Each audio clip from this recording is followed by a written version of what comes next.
looking at the prompt here, how would the researchers in text 2 respond to the underlined portion in text 1? So let's read text 1 and give extra emphasis to the underlined portion. Text 1.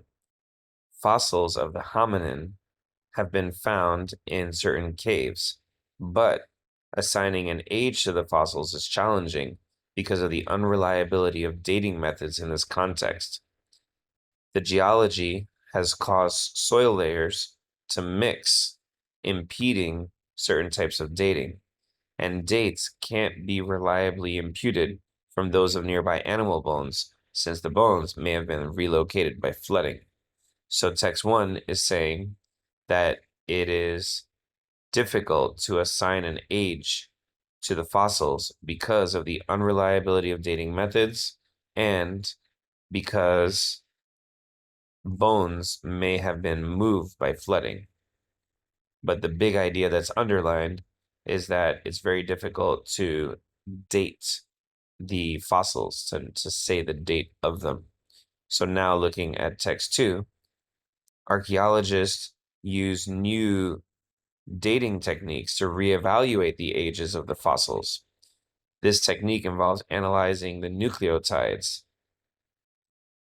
The researchers assert that this approach avoids the potential for misdating associated with assigning ages based on soil layers. So what would text 2 say about text 1? That there's maybe new discoveries that make the claims in test 1 wrong. So looking at the answers, and it seems to match answer choice C. They would argue that their techniques are better suited than other methods to the unique challenges posed by the caves. We're seeing support to that right here where it says, the researchers assert that this approach avoids the potential for misdating associated with assigning ages based on the soil layers or animal bones. So it's avoiding the potential for misdating. So that could be matched up with the idea that it's better suited. Now let's look at C because let's look at D because it looked very close. They would claim that the nuclide dating is reliable because it's applied to the fossils directly. That is actually better. It would seem it's better because it's saying that the dating is reliable because it's applied directly to the fossils. But if we look back at text 2, text 2 says that the approach avoids the potential for misdating,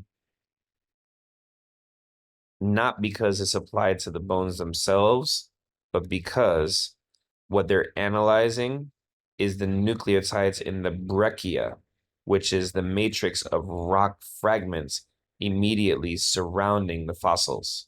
So the problem with D is that they're not applying that method to the fossils directly, but instead to the rock fragments that are surrounding the fossils. So D sounded awful good, but C is right because the method was not applied to the fossils directly.